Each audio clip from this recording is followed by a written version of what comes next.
Fakultas Ekonomi dan Bisnis Universitas Lamongan Buana.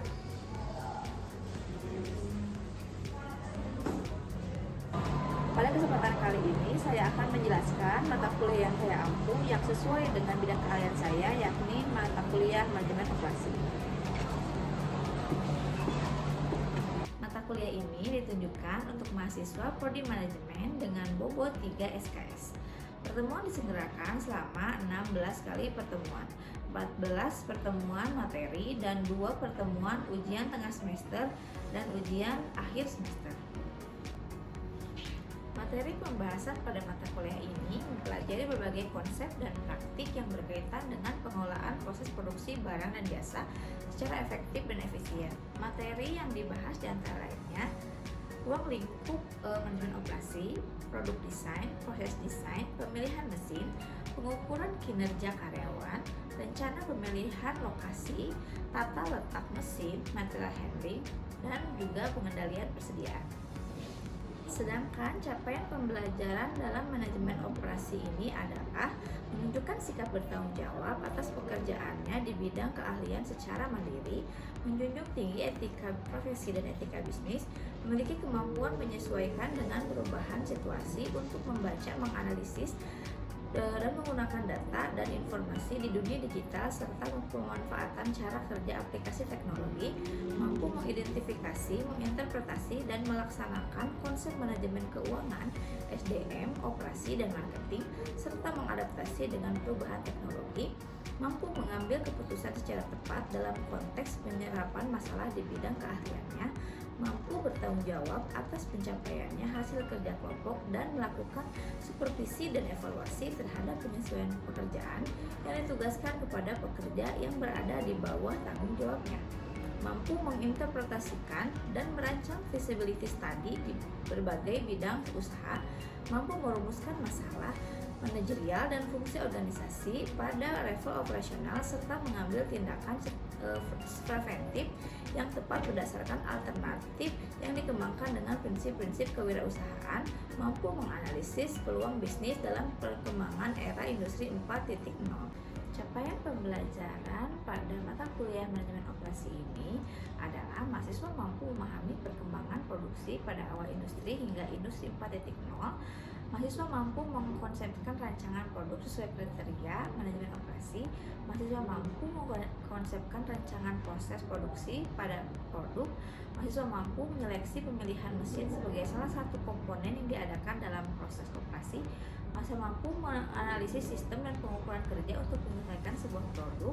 Mahasiswa mampu menganalisis pemilihan lokasi perusahaan berdasarkan teknik analisa manajemen operasi. Mahasiswa mampu merencanakan tata letak peralatan fisik perusahaan sesuai alur operasi. Mahasiswa mampu menelaah penggunaan alat bantu dalam proses operasi. Mahasiswa mampu menganalisis kondisi kerja yang kondusif dan menguraikan kegiatan pemeliharaan dalam perusahaan. Mahasiswa mampu menganalisis perhitungan persediaan yang ada di perusahaan. 3 komponen utama dalam pembelajaran. Yang pertama, delivery. Saya memberikan materi dan RPS di awal pertemuan. Pembelajaran juga dilakukan secara tatap muka guna mendukung pemahaman. Materi didukung oleh media seperti video, kuis interaktif, dan platform seperti Canva sebagai media pendukung.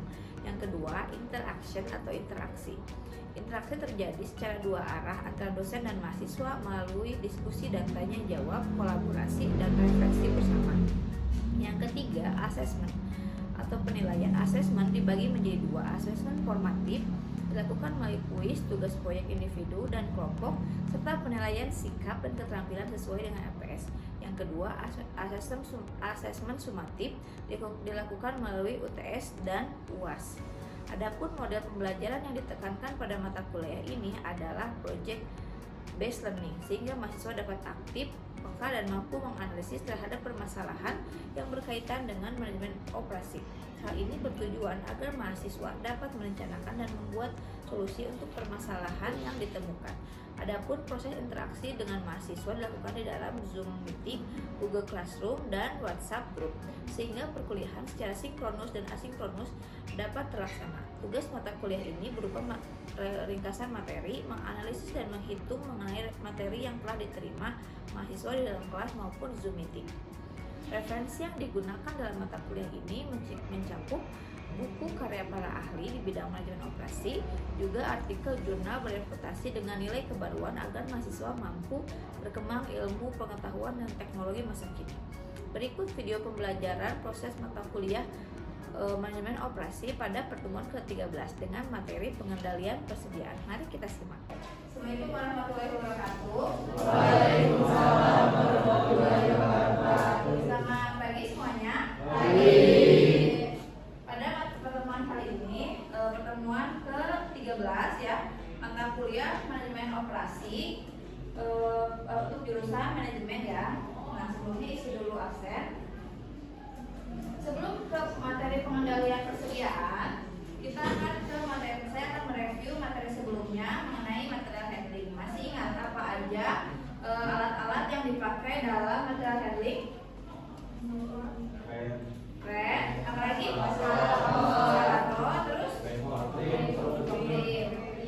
seperti itu ya kira-kira materi alat-alat yang digunakan dalam material handling. Jadi alat itu mempermudah untuk pengangkatan ya, karena kan bahan-bahannya itu misalnya atau persediaannya itu berat-berat, jadi nggak mungkin kita menggunakan manusia gitu ya. Makanya pakai material handling. Nah, sekarang kita ke materi pengendalian persediaan. Pengendalian persediaan adalah bahan atau barang yang akan digunakan untuk memenuhi tujuan tertentu ya. Pengendalian persediaan ini adalah yang sangat vital dalam sebuah perusahaan, karena sebuah perusahaan itu mereka itu harus memiliki persediaan yang sepadan untuk agar lancarnya proses produksi gitu ya. Jenis-jenis persediaan itu yang pertama ada inventory production atau persediaan untuk produksi gitu ya. Kemudian adalah inventory in process atau persediaan yang belum jadi atau masih proses gitu ya. Kemudian ada inventory MRO. Inventory MRO itu persediaan maintenance, repair, and operating system.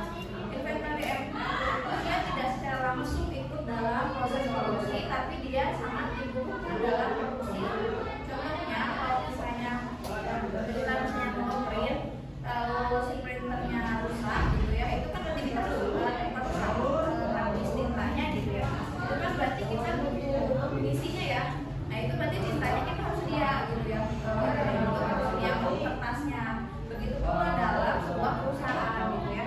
Jadi harus ada RM-nya itu maintenance gitu ya. Untuk maintenance-nya kayak tinta gitu ya.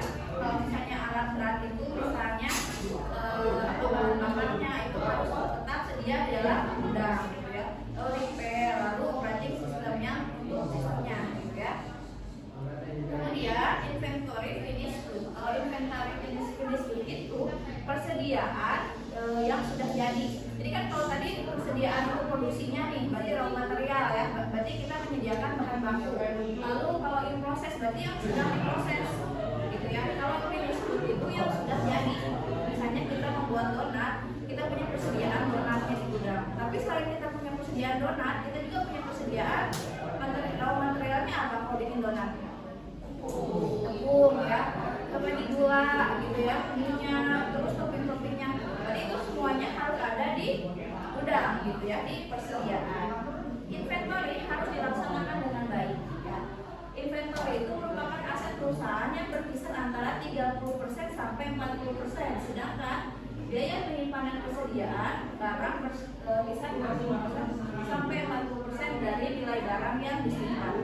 Jadi inventory itu merupakan aset yang sangat banyak ya. Jadi kalau perusahaan punya aset misalnya 1 miliar, 30 sampai 40% itu ada di persediaan. Jadi sangat besar sebenarnya biaya persediaan itu, biaya penyimpanan penyimpanan persediaan itu gitu. Dan biaya penyimpanannya kan namanya kita punya gudang ya, itu harus ada biaya penyimpanan gitu ya, itu 20 sampai 40% gitu ya.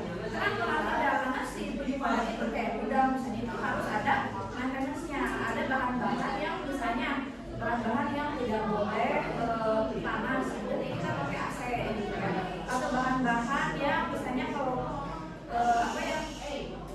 baku makanan itu misalnya di freezer, berarti si gudangnya itu harus kayak freezer suhunya gitu ya, dan lain-lain. Jadi biaya penyimpanannya itu juga besar gitu ya. Bisa nggak punya persediaan? Nggak bisa gitu ya. Memang sih kalau nggak ada persediaan, biaya penyimpanan juga kosong 0%. Tapi kalau tidak punya persediaan, sebuah perusahaan itu akan ketat-ketit gitu ya untuk memenuhi permintaan produksinya gitu. Alasan perlu persediaan: pertama, biaya pemesanan ya. Jelas ya, kalian pernah nggak misalnya belanja online, kalau beli satu misalnya ongkirnya segini, kalau beli 10 pun ongkirnya misalnya sama gitu ya. Kadang ya udah sekali aja banyak. Begitu pula biaya pemesanan. Misalnya beli 1 ton sama 10 ton itu ongkirnya masih satu kali masih sama. Jadi si perusahaan itu biar meringankan biaya pemesanan, maka sekali pesan gitu, sekali pesannya banyak, makanya persediaannya pasti banyak pula gitu ya. Keduanya, ketidakpastian aktivitas. Maksud dari ketidakpastian aktivitas itu, aktivitas dalam jual beli itu kan dinamisnya naik turun gitu ya. Lalu ketidakpastian permintaan ya, sama ini juga ya. Kadang misalnya lagi laku banyak terus ya, lagi nggak laku. Nah, tapi misalnya kalau lagi ternyata tiba-tiba laku banyak, tapi di gudang kita kosong, ada persediaan, itu kan jadi menghambat ya. Jadi produksi juga kurang gitu kan. Kemudian memanfaatkan diskon, ini juga sama. Kalau beli lebih banyak, biasanya dari produsen itu bisa lebih, diskonnya itu lebih murah gitu ya. Lalu menghadapi kenaikan harga gitu ya. Kalau misalnya biasanya itu yang naik harga itu momen apa? Misalnya lebaran ya, atau mau puasa itu, atau Natal itu kan naik harga ya. Biasanya kalau perusahaan makanan gitu atau dia produksi makanan itu, dia itu sudah nyetok dulu. Jadi waktu mereka produksi itu harganya tuh gak dinaikin karena dia udah nyetok gitu, jadi harganya tuh gak mahal gitu. Kemudian persediaan itu jenisnya yang pertama tadi ada bahan mentah atau raw material. Raw material itu bahan baku gitu ya. Kayak tadi kalau donat bahannya dari tepung terigu. Terus kalau misalnya ini meja dari mana bahannya? Dari kayu gitu ya. Kalau rumah misalnya dari apa? Dari batu bata, dari pasir, dari semen gitu ya. Itu namanya raw material. Contoh dari raw material ini kayak gini ya. Ada selalu apa? Ini tuh bambu ya, bambu. Sedangkan ini ada biji kopi, belum kopi, ini baru biji kopinya. Ini namanya raw material ya. Kemudian setelah raw material itu ada barang dalam proses atau masih diproses gitu ya. Contohnya kalau yang tadi ini biji kopi menjadi bubuk kopi gitu ya. Dan ini sudah menjadi alat kerajinan, tapi ini belum jadi ya kan, ini masih di dalam proses gitu ya. Kemudian ada barang jadi atau finish good. Nah, kira-kira yang tadi kopi jadi apa dari bubuk kopi? Kopi gitu ya. Jadi kopi yang bisa langsung kita seduh. Terus ini si bambu tadi jadi sebuah alat makan gitu ya. Ini kalau sudah jadi kalau tadi sebelumnya itu kan belum di finish ya, misalnya dia belum dikasih ya lembut kayak gitu ya. Terus kopi juga tadi baru jadi bubuk kopi, belum dikemas gitu kan. Oh, ini sudah jadi. Nah, perusahaan itu harus menyimpan ketiga-tiganya, raw materialnya gitu ya, barang dalam proses dan barang yang sudah jadi. Kemudian lagi bahan pembantu. Bahan pembantu itu apa? Kalau misalnya dalam tadi anyaman tadi, kalau misalnya kopi, emang cukup hanya bubuk kopi aja? Apalagi gitu ya, susu ya. Tuh, ini bahan pembantunya. Bahan pembantunya kalau dalam anyaman bambu seperti ini tuh kayak catnya ya, si pelapisnya biar dia mengkilap kayak gitu kan.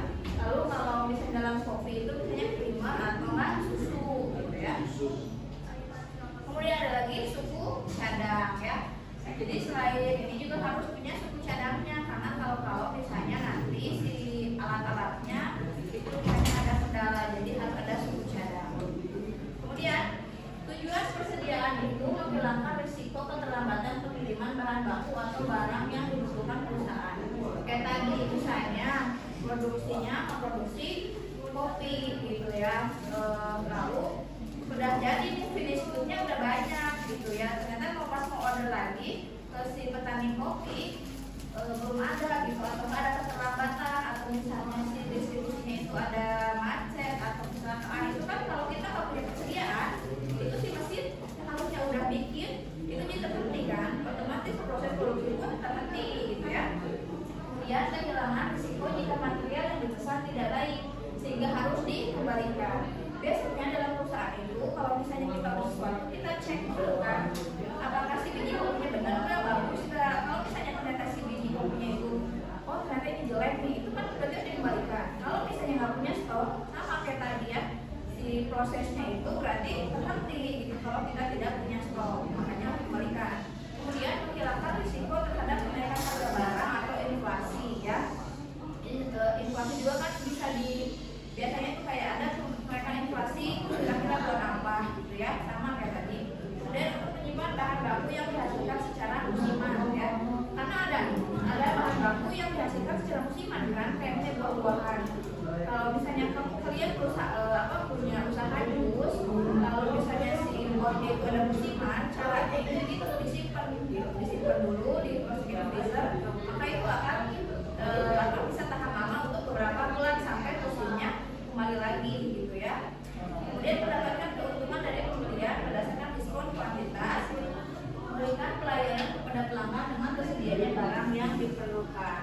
Karena kalau misalnya ya kita menjual lalu ternyata barangnya itu kosong, kita kan berarti ke kompetitor lain ya, seperti itu kan. Kita pengen sesuatu, kita nggak ada, ya udah kita ke kompetitornya gitu kan. Kalau gitu kan berarti kita yang rugi ya, si perusahaan yang rugi. Nah, lalu cara pandang bagian-bagian perusahaan mengenai persediaan. Pertama, cara pandang pemasaran ya. Untuk mengenai pemasaran, kalau misalnya kita punya persediaan yang tinggi, maka kita bisa melayani konsumen dengan baik gitu ya. Jadi untuk orang pemasaran itu kan dia itu ujung tombak dalam sebuah perusahaan itu ada di bagian pemasaran ya, atau marketing. Kalau misalnya kita stoknya banyak, si bagian pemasaran itu enak aja menjualnya gitu ya. Mau pembelinya membludak pun ya tenang aja, karena kita punya persediaannya yang tinggi, maka bisa enak melayani konsumen gitu ya. Kemudian untuk bagian pembelian, apabila persediaannya besar, maka diskon harganya tinggi ya, sama sekali lagi. Jadi kalau misalnya kita membeli barang dalam jumlah banyak gitu ya, maka diskonnya akan tinggi lagi. Untuk bagian produksi, jika persediaan besar, maka maksudnya jika persediaan tidak besar gitu ya, maka tidak terhentinya produksi ya. Kalau persediaan besar itu maka tidak terhentinya produksi, terus aja berproduksi si mesin. Nah, untuk bagian keuangan, kalau misalnya persediaannya rendah, investasinya kecil gitu ya. Jadi kan barang yang ada di gudang itu investasi semua. Kalau misalnya persediaannya dikit, maka investasinya itu sedikit gitu ya. Nah, kelebihan dan kekurangan persediaan itu, kelebihannya itu bunganya meningkat. Kalau misalnya kita persediaannya banyak, maka bunganya meningkat juga gitu ya. Lalu biaya penyimpanan juga tinggi ya, karena kan kalau kita banyak persediaan di gudang dalam jumlah banyak, maka biaya penyimpanan meningkat. Lalu resiko rusaknya juga besar ya. Kalau kita kayak punya di stok di gudang punya kopi 5 ton, yang resiko rusaknya itu berarti mungkin 50% gitu ya. Sedangkan kalau kita persediaannya dikit, berarti yang resiko rusaknya juga sedikit gitu ya. Tapi kalau misalnya persediaannya banyak, resiko rusaknya juga banyak gitu ya. Lalu kualitas menurun. Yang kalau misalnya ada yang rusak, berarti kualitasnya juga menurun. Begitu pula kekurangannya. Kalau misalnya persediaannya kurang, maka proses produksi terganggu ya, karena memproduksi nggak ada nih bahan-bahannya gitu ya. Lalu mesin juga tidak terpakai ya. Kalau mesin tidak terpakai, berarti si operatornya juga nganggur gitu ya. Berarti mereka tidak bekerja. Lalu pesanan tidak terpenuhi. Kalau pesanan tidak terpenuhi, maka untuk perusahaan berkurang gitu ya. Karena perusahaan itu pasti ujung-ujungnya itu di laba perusahaan gitu ya. Nah, pengendalian juga tidak berlaku untuk barang produk aja, tapi di jasa juga berlaku. Kalau misalnya untuk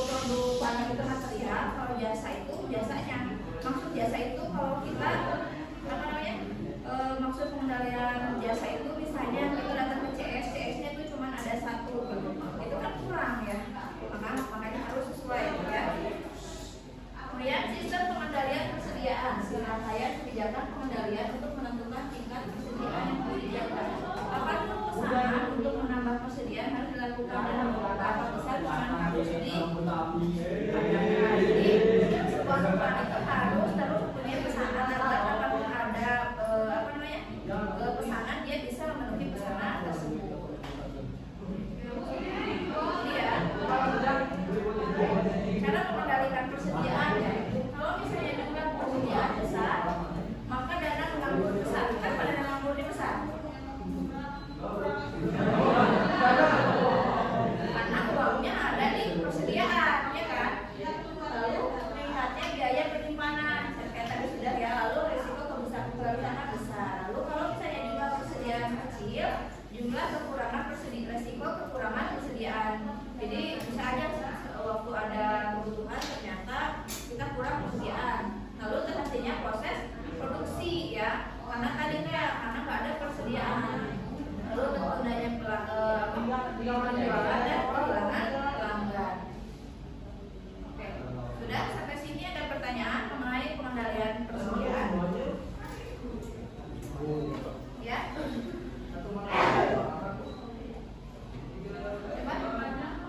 Silakan Tasya.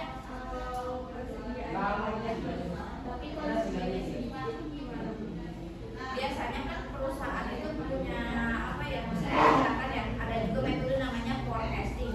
Dalam forecasting itu perusahaan bisa kira-kira kapan sih persediaan itu akan banyak, kapan sih permintaan akan banyak dan kapan akan sedikit. Ini sudah bisa biasanya sudah dianalisis terlebih dahulu. Kalau kira-kira permintaannya banyak, kalau Lebaran, Natal itu stoknya dia pasti banyak. Tapi kalau kira-kira segini berarti persediaannya dia sedikit. Ada lagi? Pertanyaan? Oke, kalau tidak ada pertanyaan kita cukupkan sekian. Terima kasih semuanya. Wassalamualaikum warahmatullahi wabarakatuh. Waalaikumsalam warahmatullahi wabarakatuh. Demikian video rekaman proses pembelajaran untuk mata kuliah Manajemen Operasi pada program studi Manajemen Universitas Langlang Buana. Video ini disusun sebagai salah satu syarat dokumen pernyataan diri dosen dalam rangka unjuk kerja Tridharma Perguruan Tinggi. Semoga dengan adanya video ini menjadi pertimbangan baik dalam proses penilaian sertifikasi dosen gelombang 1 tahun 2025. Akhir kata, saya ucapkan terima kasih. Wabillahi taufiq wal hidayah. Wassalamualaikum warahmatullahi wabarakatuh.